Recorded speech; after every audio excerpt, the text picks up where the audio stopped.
Folks, it's Monday. It's the 29th of September, which means it's time for a brand new episode of Monday Night Nerd.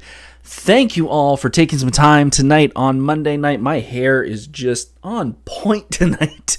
We are here to talk all about my love for Mortal Kombat and hopefully your love as well. I've been a lifelong fan of Mortal Kombat, and I'm going to talk all about that. I'm going to talk about where I started with it, what I think of the new franchise, and all of that. But first, we have to talk about the news because we got a whole whack of news coming in the pipeline tonight, so we're going to get to that first.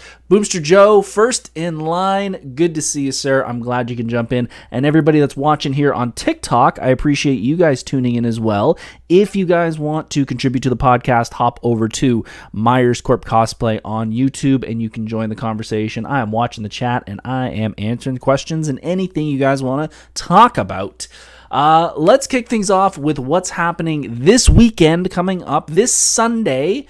This Sunday in October, we are going to be live at Niagara Game Con. Niagara Game Con has invited me back graciously after I was a guest there last year, and I'm so happy to come back. Niagara Game Con is such a fun little con, and I shouldn't use the word little because some people might take that as a knock on it. It is not a knock at all. It is a nice family-friendly con in St. Catharines, Ontario, and I had a lot of fun last year. They invited me there, and we had a blast. It was me and Pretty Nerdy Crystal and a couple other people. This year, myself, Pretty Nerdy Crystal, and the Freakish Workshop will all be there up on stage with a couple other cosplayers and a bunch of celebrities. There are a whole bunch of video game vendors in the building, and if you guys are looking for cheaper than EB price and cheaper than, Fan Expo video games, this is the con to go to because the prices at this con are good. It's really, really good. I picked up Portal 2 and I picked up Bayonetta for PS3 last year. I think I paid $20 for the two of them.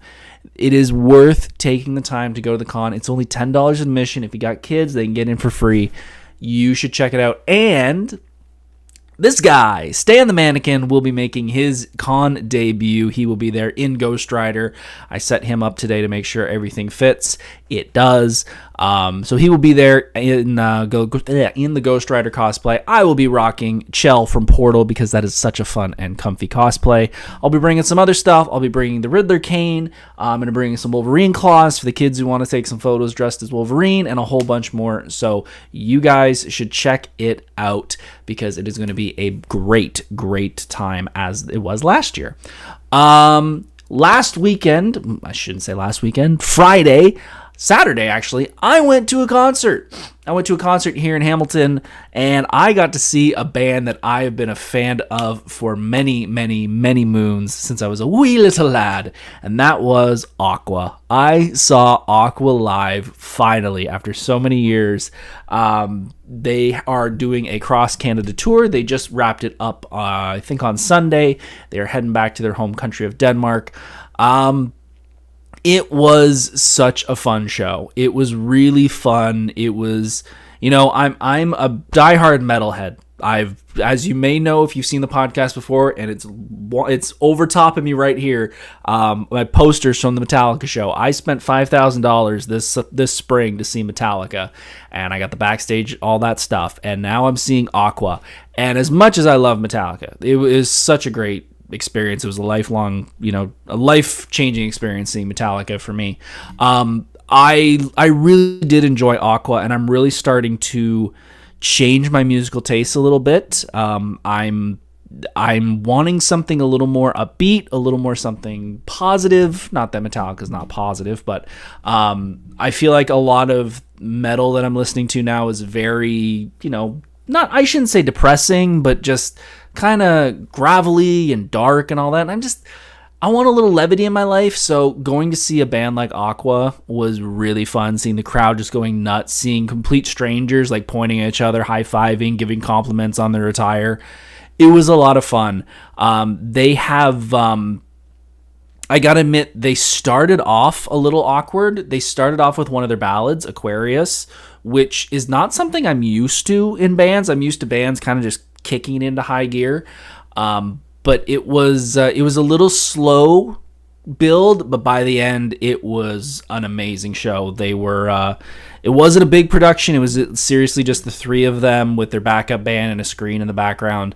But it was a lot of fun. It was really, really fun. And if you guys are any bit of an Aqua fan, if they come back around, and they probably will, give them a shot. It's really good. They only played, I think, 2-3 songs from their new stuff. A lot. It was almost the entire first album from end to end, plus a couple from their second album. But yeah, highly recommend going see them. It was a really fun show. Let's jump into the nerdy news. Now that we're done the kind of personal stuff, let's talk about Peacemaker and the problems they're kind of having right now with Peacemaker. I am now all cut up with Peacemaker. I have finished episode 5 over the weekend, and it is exactly what I thought was going to happen, and I'm perfectly okay with that. I'm not going to spoil it. I think you can kind of tell based off the side story we're going to talk about in a second what happened in this latest episode. It was exactly what I thought. When I found out in season 1 who his dad was, and I had a feeling based off my knowledge of comics who his dad was, I knew they would bring it up in the show, and they did, and they made it actually a very crucial point of it. But once I saw that there was the multiverse version in season 2, I knew they would touch on it, and I'm glad this is the way they're going, because it's really going to make a very interesting next couple episodes of what they're going to do with it. So far, in a great season. The entire cast is amazing. There is a point where there's a point where Peacemaker makes a decision that affects the group, and Vigilante starts crying, and I'm like, I've never been a big Vigilante fan, even in the comics, but like seeing the way the actor portrays him breaks down, I was like, I'm actually feeling really bad for this guy because he just lost his best friend. So it was pretty crazy, but it was a great episode. I'm really interested to see where they're going to go for the next couple. I believe they have 8 episodes. Maybe 8 or 10, not too many more. So I'm interested to see where they're going to go with the next couple. But the thing that everyone's probably talking about, and I've seen a bunch online, is because of that last episode, and this is where if you see this story, you'll kind of get an idea of where season or episode 5 ends. The Fortnite emote of him doing this dance is now banned from the game, which you look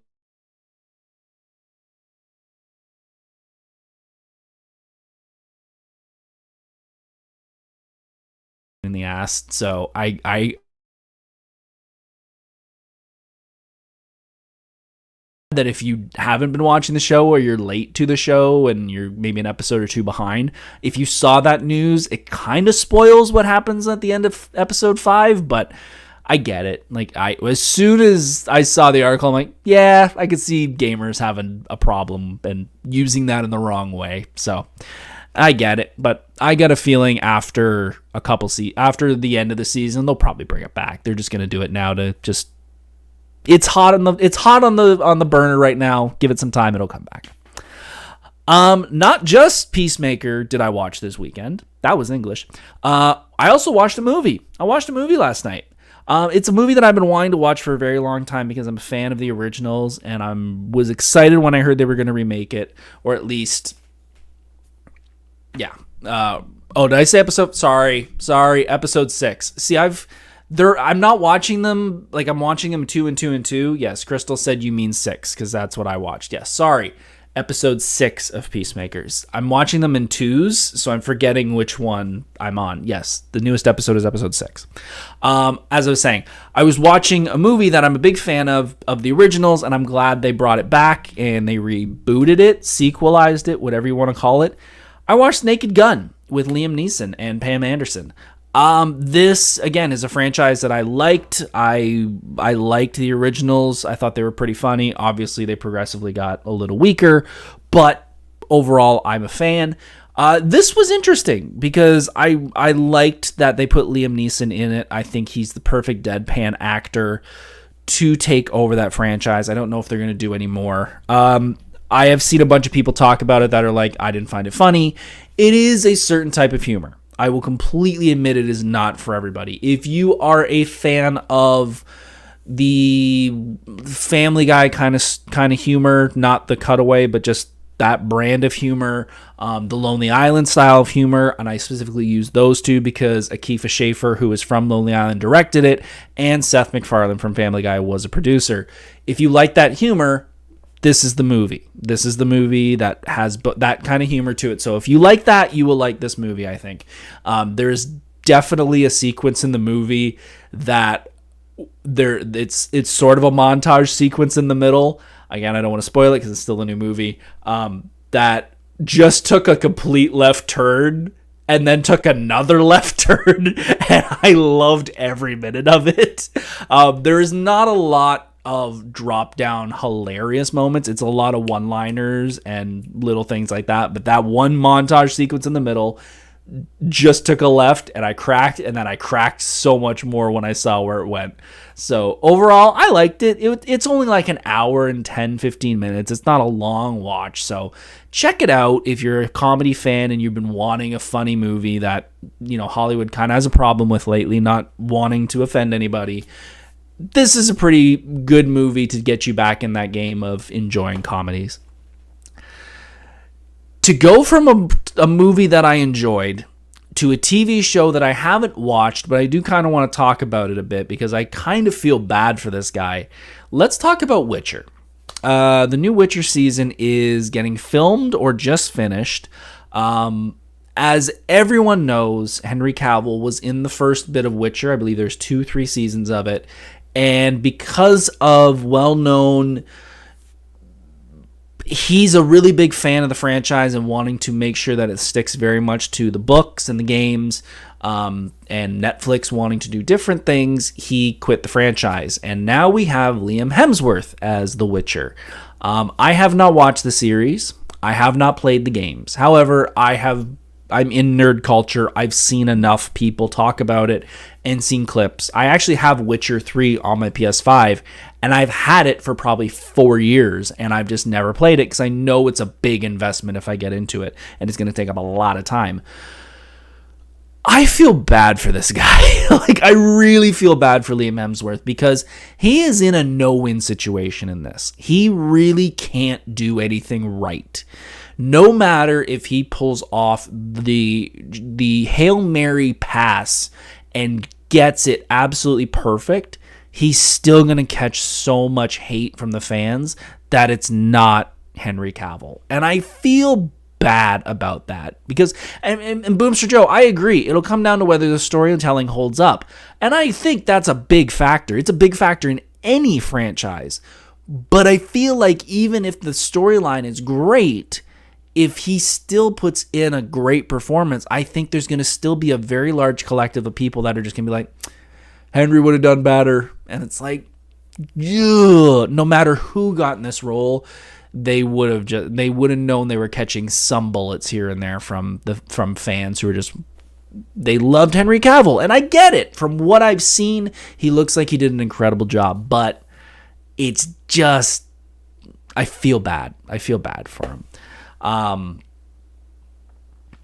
Over the past week actually, on Wednesday, PlayStation, as I'm a big PlayStation fan, put out their State of Play, which I was super excited about because I knew a trailer was going to be there, and we were not upset about what came out besides that trailer. The Battlefield campaign trailer was showcased, which I've never played Battlefield before, except for maybe like it was free on PlayStation Plus and I played it for 5 minutes. I swear if I check my trophy count, I maybe have one trophy from that game or that franchise. I'm really excited. The campaign looks really good. I have not played Call of Duty or anything like that multiplayer-wise in years. I played Modern Warfare 2, Call of Duty Black Ops 2, and Modern Warfare 3. Those were the group that I was like, every night I played those games with friends. And then I kind of got off of them because I realized everything was resetting and I got kind of bored having to start from scratch again. However, I've always liked the campaigns, and now that this is a really fun-looking campaign, I will probably give this a chance. I will not probably buy it day one, but if it's going to drop, and it probably will drop in price at some point, I will give this one a chance. I will give this one a shot to maybe bring me into the Battlefield franchise, because it looks really fun. It looks really engaging. Looks like there's a lot of realistic explosions. It doesn't look futuristic like, the Future Warfare or whatever the one Modern Warfare was. But I'm really excited. I think it's going to be a really fun time. And another game that I haven't talked about here, but I've had a few people send me trailers for, the new Halloween game. The first time Michael Myers is in his own video game since like 1981 or something on the Atari. Michael Myers is getting a video game on the PlayStation, Xbox, and everything else. If you've played the Friday the 13th game that came out a little while ago, it looks like it's going to be very similar. It looks like one person is going to be Michael, the rest are going to be people from Haddonfield, and you're going to be going around Haddonfield trying to stop Michael from killing everybody in the town.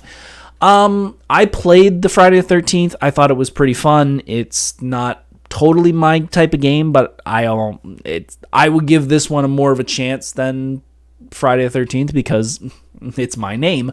But it looks good. It looks fun. It looks like they've recreated Haddonfield pretty darn good. It looks like Michael looks good. It's really early in the trailer. It looks like that he has sort of a ghost mode or something they call it, where basically he is going to invisible teleport certain distances and certain times, because in the movies, Michael somehow gets from one end of the building to the other and no logical reason. That's just the way horror movies work. So they've implemented that. I think Jason has it in the game as well. So I'm interested. I'll give it a shot when it comes out. I probably, again, won't buy it day one. I will fully admit I messaged the Instagram account for that game and was like, hey, my name is Michael Myers. It would be really dope if you guys, sent me a copy. I know I'm nobody, but it'd be kind of cool to be like Michael Myers plays Michael Myers in Halloween. I just thought that'd be fun. And I'm a marketing guy, so I get a free copy. But I doubt I'll hear anything back. But I'm interested. I'm very interested. I think it'll be fun. And last but not least, the one that everyone's talking about, if you're a comic book fan or if you're a fan of the Spider-Man franchise from Insomnia, Wolverine. We got a Wolverine game coming, and if you are old enough to know the Wolverine PlayStation 2 game, it looks very similar. And in that game, you just tore everybody up, and that's exactly what this game looks like. It's exactly what I think everybody wanted. Yeah, the trailer was exactly, it looks like he's going across many different continents looking for something. We see cameos of Mystique in it. We see cameos of Omega Red. We see cameos of Sentinels.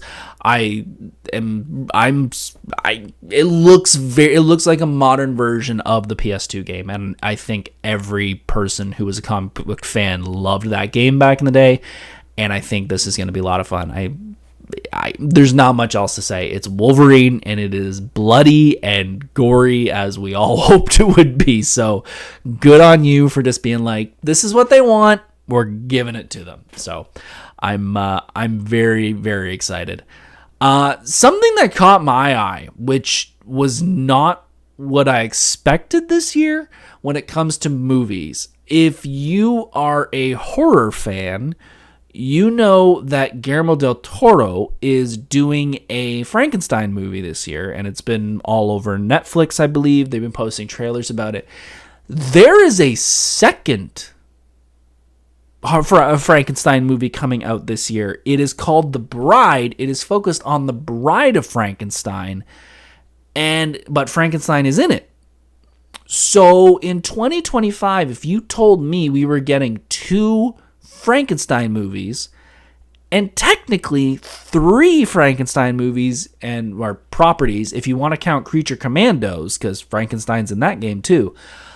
I'm never a fan of this when it comes to any type of movie or video game or anything like that, where, we had, back in the day, we had Ants and we had Bugs Life, and it was kind of the same movie. I don't like that they do that. I know some studios want to compete, and I know some studios don't really look into what other studios are doing, but personally, I just feel like this kind of hurts the audience. So I don't know. I'm interested in seeing which way they're going to go. I know Guillermo's been posting a whole bunch of trailers from the new movie, and I'm thinking it looks pretty good.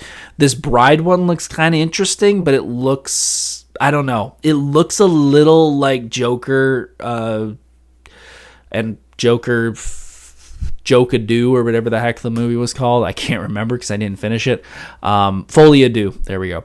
Yeah, so not really my style of movie, but I'm interested. I'm not a big fan of doing two movies that are very similar, especially with the same character, even though it's intellectual property. Yeah, so I don't know. What do I know? I'm just a guy on the internet. And last but not least, I want to give a big cheers and a big shout out to a comic book company that is doing something that they don't have to do, but it is really cool to see them do that. You probably haven't heard about this because it's not making a lot of press.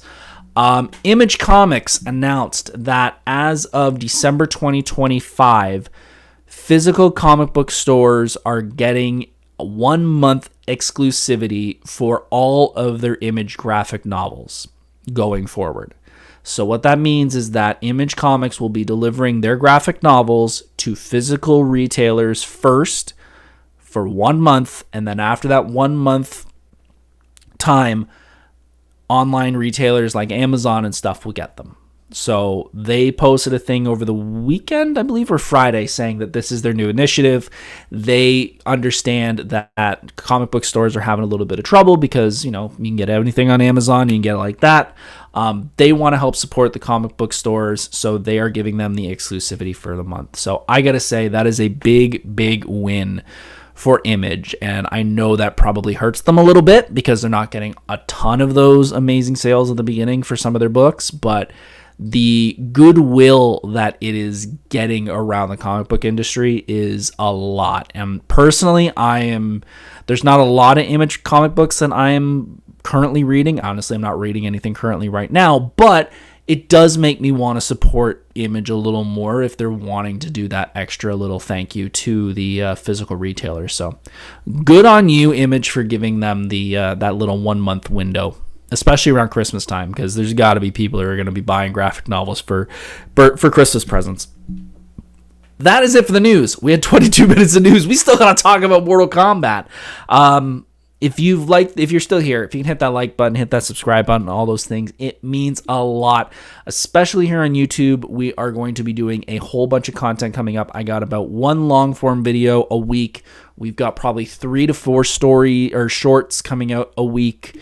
On TikTok, if you want to follow me on there, I appreciate that too. We got a whole bunch of content coming out on there that is going to be different than anything else. So you should follow the channel too, because we got a whole bunch of stuff exclusively on TikTok as well. Sponsor. We always got a sponsor here on the podcast. And if you have been here forever, you know the sponsor. But hey, she's worth mentioning every single week, and that is my beautiful, loving, amazing, incredible wife. She is always the sponsor here on the podcast because I wouldn't have the cojones to do this. I would not have the testicular fortitude, as they say, to be doing this. She supports me in everything I do, and it just even telling me you should go do stuff like this and giving me the opportunity to, and kind of pushing me in this direction. I couldn't have done it without her. So, hun, you will always be my sponsor. I love you so much. Let's take a swig of water. And let's jump into the show. Noah, you said it best. Mortal Kombat! Let's talk about Mortal Kombat, folks. The fighting game franchise that changed the world of video games as we know it. The video game franchise that kickstarted the ERB and scared the living daylights out of parents across the world. I am 37 years old, so I have been around technically since the beginning of the franchise. So we're going to go through I've got about 8 bullet points here that are kind of just the main targets of the franchise, and I'm going to talk about my thoughts on it and my experiences in it, because again, I have been a lifelong fan. I literally own every mainline game of this franchise. I don't know, like none of the Game Boy Advance or stuff like this, but I have 1, 2, 3 Ultimate Trilogy, all the PS2s, I have Special Forces, I have Mythologies, I have all of the, PlayStation 2s, PlayStation 3s, 4s, 5s, and I've got one now. The franchise started in 1992. Mortal Kombat started in 1992, and it started as an arcade game. It was an arcade fighter. It was the first game to really pioneer what's known as digitized characters. And if you don't know what that means because you're under the age of 18, digitized fighters back in the day was any game that came out had your little pixelated guys. If you ever played the original Mario or Donkey Kong, stuff like that, that's a pixelated character. Pixelated actors was they would film the actors doing certain moves, and they would take that digital footage and put it into the game itself. So if you were watching the game and you were playing the game, you were actually seeing footage digitized of the actors who were doing the moves. This was something that was done in the past, but never really done to the extreme. I shouldn't say extreme, but just had as much mainstream attention as Mortal Kombat. And since then, there have been tons of franchises, especially in the Midway, which was the original company that was really publishing Mortal Kombat through their heyday. They really took that idea by the reins and ran with it. We have games like NBA Hang Time, which really digitized their sprites. We have WrestleMania, the arcade game, which did it for WWF. You even had Street Fighter copy them when they did Street Fighter, the movie, the game, which they digitized all of the actors from the movie and had their version of it. So this was a technology that Mortal Kombat really pioneered, and I think if you ever think of digitized actors, this is the franchise you think of. And this was built to combat Street Fighter. Street Fighter was the king of fighters back in that day, and Ed Boon and John Tobias, the two guys who were kind of the main centerpieces of the Mortal Kombat world, and a few of their friends, I think there was about 12 people on the team when they first built it. They built this little game where it was 8 fighters, and you went through a tournament, and you had a couple bosses at the end, and that was it. There was a storyline that kind of went through the game, which was all text-based on the screen. And it changed the gaming industry because this was one of the first games that really showcased violence and blood. There weren't many games out there at the time that were able to rip off opponents' heads and give someone an uppercut and see blood flying across the screen. So that was really new and really took the world by storm. I did not really have a lot of experience with Mortal Kombat 1 when it first came out because it came out in 92.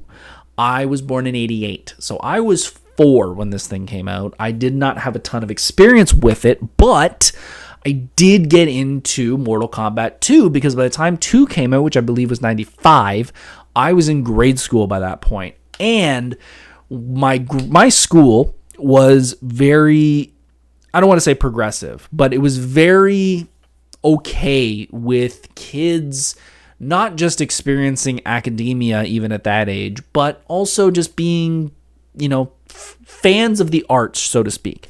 My school had a subscription to Nintendo Power, and that was like the holy grail every year for kids.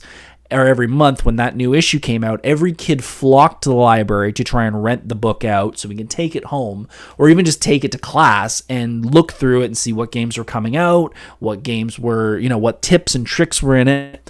But my school also purchased a copy of the Mortal Kombat 2 strategy guide, which was like, oh, that was the holy grail for us. I don't remember that thing ever sitting on a shelf. That thing went from kid to kid to kid to kid to kid. It just did not stop. And I vividly remember sitting in my buddy's basement with about 2 of his friends, and we're just sitting there scrolling through that book going like, oh my God, Scorpion can do this. Oh, this is how you do the fatalities. There's this character in here we've never seen before. It was the coolest thing.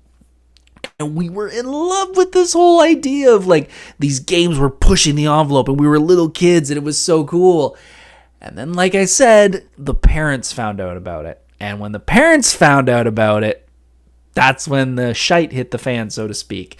Yes, the controversy kicked in, and the parents group in America decided to implement something called the ESRB, which I believe is known as the Electronic System Rating Board, which basically gives every type of video game a rating from E to AO, which is adult only.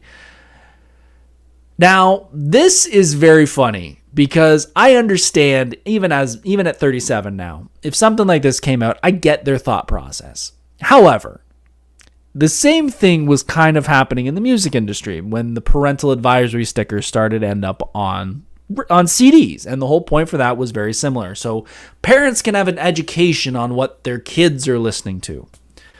Well, to kids, this ERB system was basically a hot or not list. If the game had an ESRB rating of teen, we were really interested in it. If the game had an E for everyone, we didn't give a crap. It was such an anti-working system that I still laugh at it today of like, we're going to sit here and tell the kids this is an adult rated game or this is a teen rated game. You shouldn't be playing it. Don't tell, just tell the kids what's happening in the game, and I'm pretty sure they're going to want to play that game. If you lied to them and were like, yeah, this Mortal Kombat is all about ponies and rainbows, you don't want anything to do with that, I think it would have worked a little better than being like, yeah, this game has blood and violence in it. Oh, okay, I won't want to play that, or I'm going to do everything in my power to play that game. So the controversy hit pretty hard, and it was I don't remember really getting told not to play the game. Actually, funny enough, and I can say this now because I'm 37 and my mom watches this. I've told her this before. I don't understand why. But when I was a kid, I was not allowed to watch The Simpsons. I played all these games, but I remember very vividly when I was a kid wanting to watch The Simpsons and my mom being like, no, we don't watch The Simpsons in this household. Okay. And then I ended up watching South Park with my dad, and then I showed my mom, and my mom started laughing, and that rule got blown right out the window. So, yeah, Mortal Kombat and all that was fine, but Simpsons wasn't. Okay. But yes, by this point, we are 2 games in, and we are just enthralled with Mortal Kombat. It is a pop culture revolution, to say the least. We've got all the iconic characters are now firmly cemented in every kid and adult and teen's head, with Scorpion, Sub-Zero, Raiden, Liu Kang, Johnny Cage, and the Lynx that have still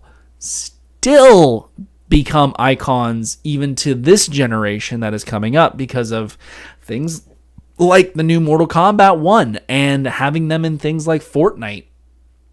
There are kids, and I don't mean, I've seen kids playing those characters. It's not just for the older crowd that remembers them. There are kids who are getting introduced to Mortal Kombat through games like Fortnite.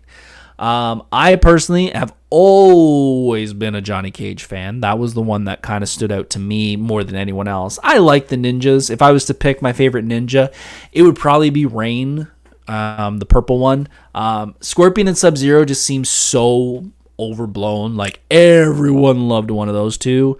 I liked Reptile when it was just the 3, but once they got into the purple and Noob Saibot and all those, I was like, I kind of like these guys a little better. They're a little more not as mainstream.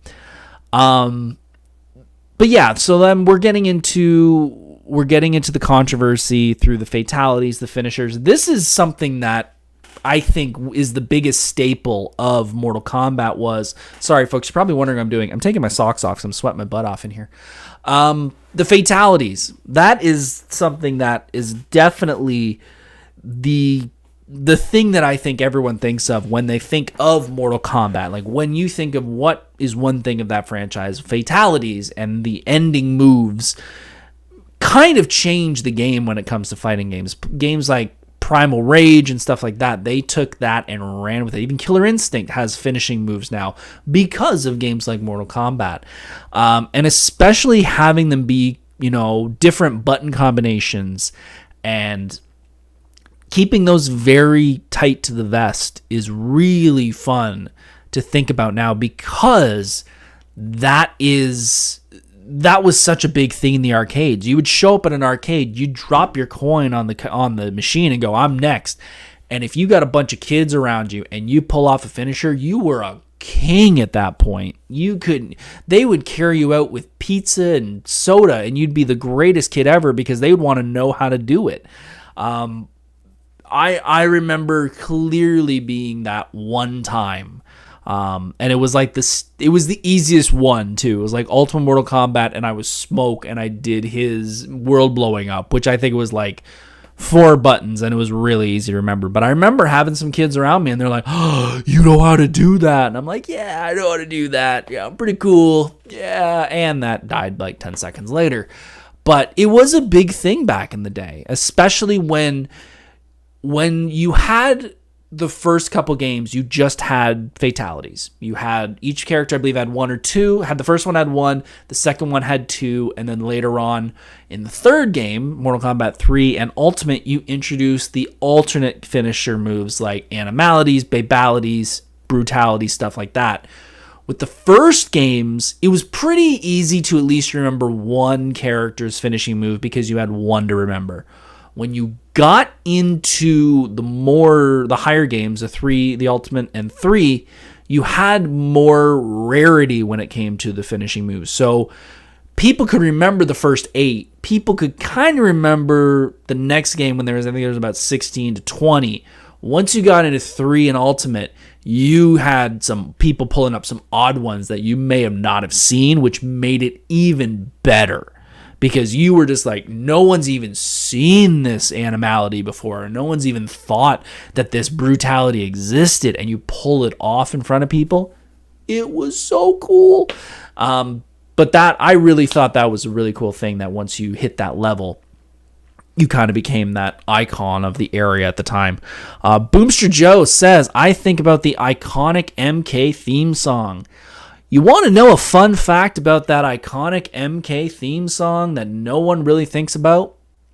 That iconic MK theme song, and I don't even have to sing it, everyone knows it.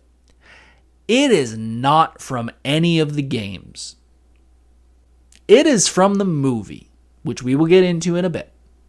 But that official song by the Immortals, which is on the Mortal Kombat The Immortals soundtrack, which is just songs that band created for each individual character, and that is the first one, is the Mortal Kombat It Has Begun, I believe it's called.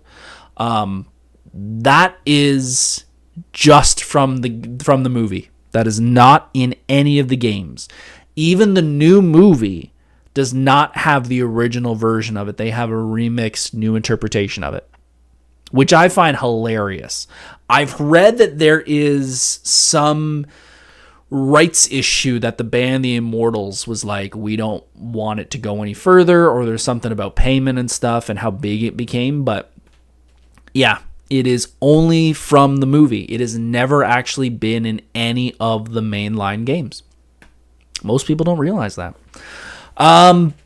So we go from the fatalities and the finishers, but I think the thing that has given this franchise so much life is the storyline. And I'm a fighting game fan. I love Street Fighter, I love Tekken, I love Soul Calibur, I love Primal Rage, I love Killer Instinct. There's not many of those games that have such a deep, rich lore and story like Mortal Kombat. And at the beginning, like I said, it was very text-based. Like you knew there was a tournament, you got to the end of the tournament, you won, you see your character, there's a little blurb underneath about what happens to him after they win the tournament. Once we get into the PS2 era, you get to do things a lot bigger and a lot more in depth, and you have cinematics. Like in I think it was Deadly Alliance, you have an entire side story where you're playing as a character, I believe, known as Shujinko, who is going on a journey to explore the realms of Mortal Kombat, which is not something any of the other fighting games were doing. The other fighting games were simply that tournament, and there would be a winner and there would be a blurb. Street Fighter's done it a little bit, since then and has kind of grown their story a little bit, but overall, not as much as Mortal Kombat. And this is something that really intrigued me. It was really something that caught my attention in the PS2 era specifically because I got hooked. I wanted to know everything about Mortal Kombat, everything about the lore, where the characters came from. That is something about me, and my wife can attest to this. When I become a fan of something, I want to know everything. If I'm a fan of a band, I want to know where they started, what they started playing, what was their first name, what was their first single. Like, I want to know everything. And I was like this with Mortal Kombat to the point that, and I love telling this story, when I was in grade 9, 8, 9, something like that. High school. I was in high school. I've had, since I was a little kid, it was like a novelization of Mortal Kombat, but it wasn't the main story. It was very much an offshoot, but it was all the characters that everyone knows. And I remember asking my mom to read it to me when I was a kid. And she just was like, I don't know what any of these characters are. I don't know what half of this stuff is. I'm not reading it. So it sat on my shelf, and finally I was like, okay, I'm at the age, I'm going to read it. And I loved it. And it's a really cool book about Mortal Kombat. When I was in high school, we had a class called Sci-Fi Language, and that was basically a sci-fi language and reading and writing class. And I read this book, and we had to do a presentation about it. So I did a whole presentation on Mortal Kombat. And as a uber fan of Mortal Kombat, I literally explained the entire backstory of Mortal Kombat in what seemed to be an entire class day, like from beginning of the class to the end, to the point that my teacher actually told me to just sit down. I got an A. I was and this is Earthrealm, and Earthrealm, they're connected to Outworld, and Earthrealm has your Earthrealm warriors like Liu Kang and Raiden and Johnny Cage, but Outworld has Shao Kahn. But then there's also the Netherrealm, which with other characters, and then you had the Chaos Realm and Edenia, and at the end she's just like, you get it, you read the book, you're done, you get an A, just sit down. I kind of felt like I deserved an A after all that. But yeah, I've always enjoyed the storyline, the backstory. I think that's one of the things that has kind of frustrated me a little bit with the newer games, especially 9, 10, 11, and now 1, is that we've reset the timeline twice, which I understand as a comic book fan. DC has done that. Marvel has done that, where you need to get new people in here because there's no kids that are going out there and playing the old games, and they kind of get lost coming and going. Who are these people? How are they connected? I, as a fanboy, though, kind of get frustrated because you're changing things left, right, and center. Like now in MK1, you've got Scorpion and Sub-Zero on Earthrealm's side, but they shouldn't be. And it's, yeah. So hardcore fanboy doesn't like it, but I understand why. So if you started back in the day like I did, you had your 2D side-scroll fighters, but then we come into the modern world, and Mortal Kombat has to make a decision. Do they stick with their 2D side fighters like MK1 to MK Trilogy, or do they decide to change and go to 3D? Because at this point, we have the N64. We have games like Mario 64. We have Banjo-Kazooie. We have all those games hitting the 3D realm. And now Mortal Kombat has to make a choice. And their choice is to go into 3D with Mortal Kombat 4. And they may have gone a little too far. I don't mind the Mortal Kombats of the PS2, N64, PS3, that era, Armageddon to MK4 to Armageddon.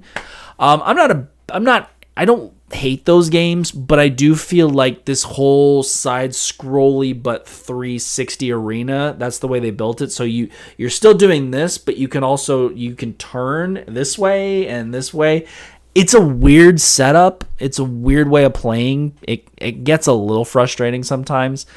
They tried their best to change with the times, and I feel like, sadly, even though I don't like the storyline reboots, the PS3 and PS4 reboots were the best fighters when it comes to the mechanics of it. I also think the PS2 versions went a little too far with the martial arts side of it. If you don't know, once you hit Deadly Alliance, which was the first PS2 game, the first sort of cinematic game, every character had a fighting style, and it was based off an actual martial art style, which was kind of cool, but also kind of frustrating at times because there would be characters that were very limited on their fighting styles because they would be like in a crane stance all the time, which doesn't really work sometimes, where there'd be people that had a lot more reach advantage. So not my favorite, but I understand where they were going. They wanted to go more in that martial arts world, but it just didn't work for me. And yeah, the reboots, I did like the fighting mechanics. The WB purchase, if you don't know, Mortal Kombat was owned by Midway since the beginning, and then when Midway went out of business, I believe it was around 2010, WB, Warner Brothers, picked that studio up, and they are now known as NetherRealm, which is one of the realms from Mortal Kombat. The problem with WB is they are malicious with their microtransactions, and it is stupidly apparent with the last couple games, especially Mortal Kombat 11 and especially Mortal Kombat 1, that the microtransactions are a big problem. If you've never played the new Mortal Kombat games, they are synonymous with the season passes, which means you will get the initial game, but then later on, if you get the season pass, or you can buy them individually, you can get bonus fighters, which I believe there was a total of 8 this game. A lot of them were pop culture. Peacemaker was one of them. The T-1000 from Terminator was one of them. It's an interesting, fun idea. It started actually in MK9 when Kratos and Freddy Krueger were 2 downloadable characters, and they've just kind of went crazy with it now. The problem with having those characters is you have to pay extra for them, and also all these characters have customizable outfits, and it's not just individual outfits, it's individual pieces on the outfit. So like Johnny Cage has customizable belt buckles, he has customizable shades, he has customizable wrist gauntlets, Scorpion has masks, harpoons, costumes, like it's all. And to get these things, you either have to grind like crazy or you spend money. And I'm not a big fan of microtransactions. I know it's kind of the way it's going. I'm just not of that generation, but kids are paying for it. So if I'm a business, I'm going to keep doing it if they're going to pay for it. I mean, Grand Theft Auto is the prime example of it. We haven't had a brand new Grand Theft Auto in over a decade, but they're still making money off Grand Theft Auto Online. They don't need to make a new game. So I don't like it, but people do. So yeah, we've got the new resets over the past couple years. Now NetherRealm has reset it twice, which, yeah, it's not for me, but okay. Boomster Joe says microtransaction boo earns.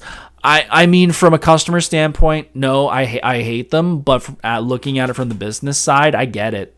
I completely get it. Like, that's anytime anybody complains about microtransactions, I'm just like, tell everybody that does to stop.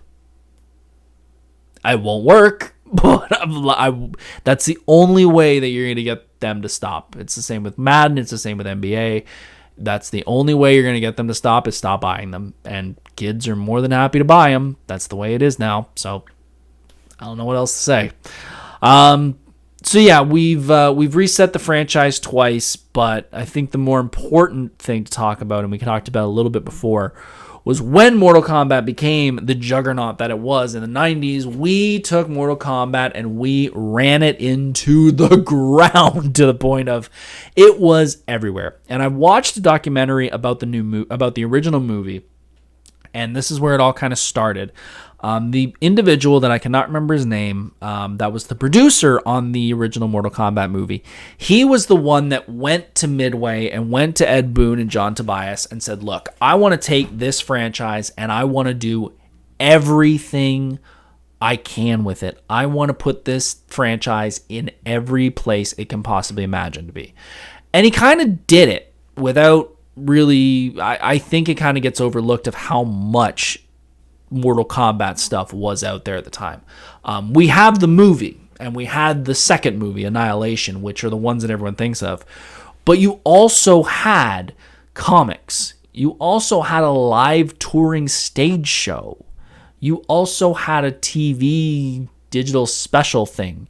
You also had a animated show. You had comics. You had soundtracks. There are 2 Mortal Kombat movie soundtracks. Okay, so there's a soundtrack to the first movie. There's a soundtrack to the second movie. There is also a second soundtrack movie music. So music that was inspired by the movie. So not music that's actually in the movie. Music that's inspired by the movie. There's also a more Mortal Kombat soundtrack, which is the follow-up to the Annihilation soundtrack, which is another music inspired by the movie soundtrack, and the Immortals CD, which has the Techno Syndrome. That's the song. Techno Syndrome and all the character songs. So in 2 movies, you have 5 soundtracks, which is nuts to think about. That's how big, and they all did well too. I have all 5 of them, and they're actually not bad soundtracks. The movie is something that I think everyone, like I said, goes to as a pinnacle video game movie. At that point, we had only had a couple video game movies. We've talked about other video game movies on this channel in a previous episode. But this was the first one that was like, this is a video game movie that is good. We had the Mario Brothers movie, which was meh. We had the Double Dragon movie, which was woof. But Mortal Kombat is still probably my favorite video game movie, even though I love the Mario Brothers movie.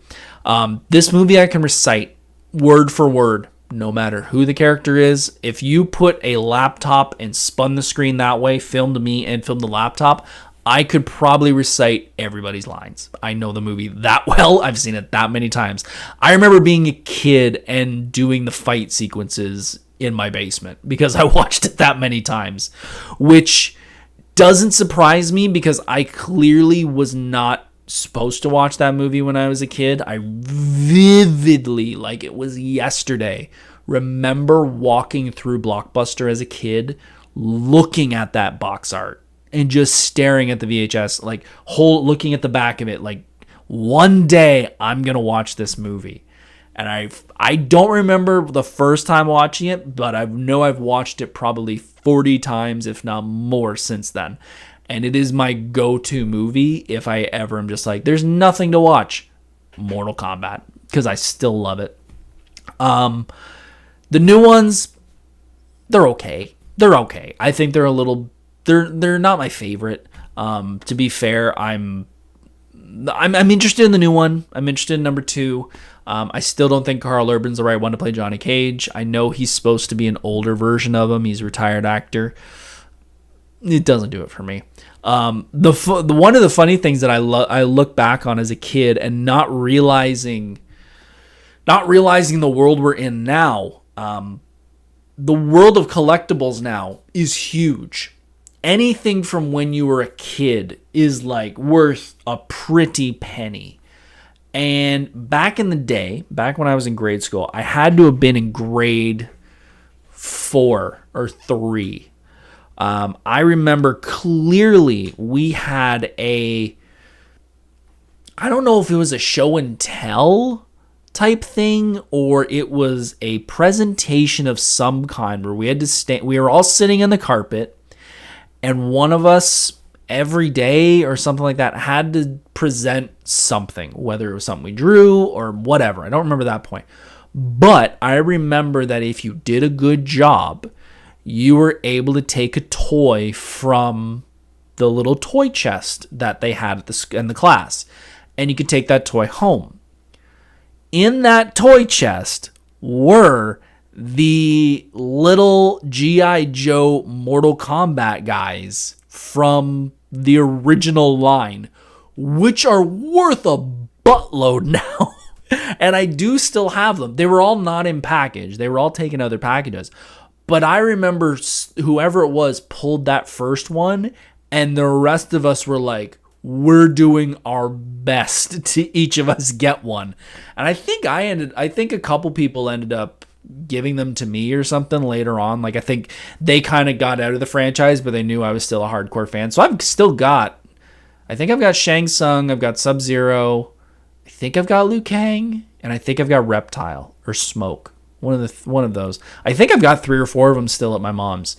But yeah, I love seeing them pop up on Instagram, people talking about collecting them and finding them in stores and how much they're worth now. And I'm like, man, if those teachers knew how much they'd be worth in about, 30 years, they would have been like, nope, you kids aren't getting them. I'm keeping them here and I'm using them to retire. Because yeah, they're worth a pretty penny. So overall, I think we can say that this Mortal Kombat franchise has kind of taken over and has, over 30 years, has kind of changed pop culture. I mean, it definitely influenced the ESRB rating. I think there are many games, kind of like the parental advisory stickers. There was not one band that set that in motion. This was not the only game that set that in motion, but it definitely played a big factor because it was such a high-profile franchise. Over 30 years, it's made comic book movies, or video game movies. It has influenced gaming with the digitized fighters and how that evolution went into the 3D fighters. The storytelling of fighting game franchises. I mean, this, like I said, this is something that I wish more fighting games did. I think it would really bring me, at least, into the franchise more if I knew a little bit more about them and not just, there's a cool looking guy in a cool costume, which I think has been my holdback on Street Fighter. As much as I like Street Fighter, it's not Mortal Kombat in my mind. But yeah, this is definitely a franchise that has definitely turned many heads, from kids who grew up wanting to see all the fatalities to parents who just despised the games growing up and have probably lost a lot of hair from sitting there pulling it out, seeing that this franchise is still around 30 years later. It is definitely not as controversial as it once was because times have changed completely, but I think it still plays a big factor. I think anytime anybody brings up anything Mortal Kombat, there is still that diehard audience like myself that is just loving the thought of it still existing this many years later. And we had Mortal Kombat 1. I know NetherRealm's working on another game right now. We're unsure if that's going to be MK2 or if that's going to be another Injustice game or something like that. I know it's going to be a fighting game. It's just what it's going to be. And the new movie's coming out, which is going to be interesting to see what they're going to do with this. It looks like it's a lot different tone than the first one. I think the first one was very world building, and I think this one is just sort of kicking you in the pants and kind of going, all right, here's everything you've wanted for a Mortal Kombat franchise. It's real interesting that if you just give the fans exactly what they want, they seem to like it. It's weird. But I'm going to let you guys go. We're at about the 1 hour mark. I greatly, greatly appreciate you guys being here. It means a lot. If you can, hit that like button, hit that subscribe button, hit that follow button.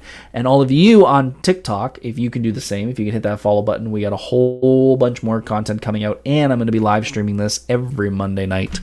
Next week, we are going to be talking, obviously, about Niagara Games Con, which I will be there this Sunday in St. Catharines, Ontario, with Pretty Nerdy Crystal, Freakish Workshop, and a bunch of other amazing people. After that, we're going to take a week off because it is going to be Thanksgiving weekend, and I traditionally don't do shows on the weekends that are long weekends because you guys are usually really busy, and so am I. So I'm going to let you guys enjoy that week. However, after that, we're going to jump into something that we do every single Halloween episode. We are going to be going into the ranking. The first year we did this podcast, we ranked all of the Halloween movies. The next year, which was last year, we did all the Friday the 13th movies. And this year, we are going to finish the Triforce of 90s horror, which will be the the Nightmare on Elm Street movies. So next week, Gamescom. Week after is a break, ranking Nightmare on Elm Street movies. And then to end the month, we are going to be doing a review of Frightmare in the Falls, because I will be at Frightmare in the Falls at the end of the month. Folks, it means a lot that you spend some time with me. I love you guys for being here. Have yourselves a good night. Have yourselves a safe and fun week. We are going to be posting a whole bunch of content on all my social medias, so make sure to be tuning in. And I will see you all very, very soon. Take care, folks. See ya. Hey, thanks for watching Monday Night Nerd. If you enjoyed this content, please hit the subscribe button, like this content, and follow on social media for even more nerdy fun. See you soon.